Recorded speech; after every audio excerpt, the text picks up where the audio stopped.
So yun guys, may bago na naman tayong project, no? So yung mga ginawa kasi natin nung nakaraan ay kabit na natin. So ito na naman guys, gagawa ulit tayo yung ating pipe na merong dalawang plants, magkabilang dulo, tsaka yung ibabaw, yung branches niya, no? So dun sa mga hindi pa nakapanood ng mga video ko kung paano magkabit ng plants sa pipe, bali dalawang plants.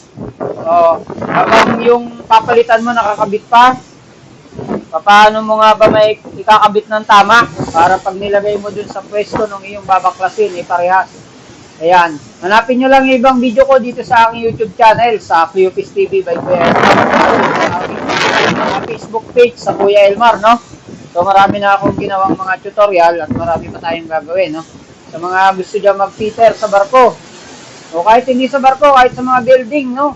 O kahit hindi ka fitter, sa kang welder, gusto mong matutunan kung paano magkabit ng mga plants sa mga pipe.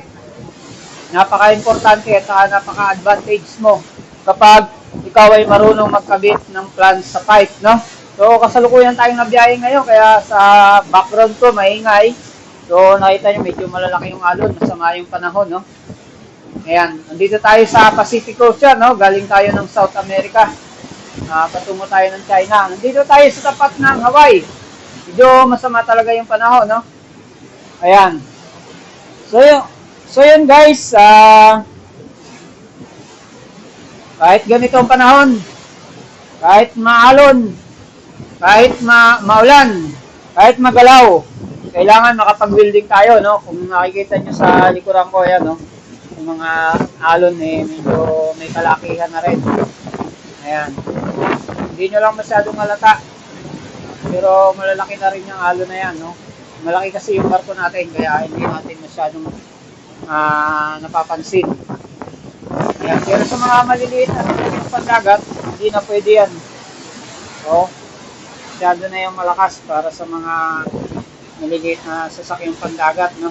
Yung mga pangisda. Alright, gayon pa man, tuloy pa rin yung trabaho natin, no? Dito tayo nagwe-welding sa likuran kasi yung pipe natin hindi pwede dun sa workshop. Saka nandito naman tayo sa pupa. So, hindi tayo pwede mag-welding sa forward. So yun guys, see you on my next video, no? Sundan nyo lang ako sa mga video ko, no? Para matutunan nyo yung mga trabaho ng isang fitter, trabaho ng mga welder sa barko. Yan. Siyempre, ito pa yung mga pipe natin, no? Marami. Saka marami pa dun sa baba. Marami pa tayong gagawin. Marami pa nung ating papalitan. Kaya, sundan nyo lang ako sa mga video. Pakishare mo na rin para mapanood din ng iba nating mga kababayan, no? Para matutunan din nila paano ba yung ganitong trabaho. Maraming salamat! Maraming salamat po!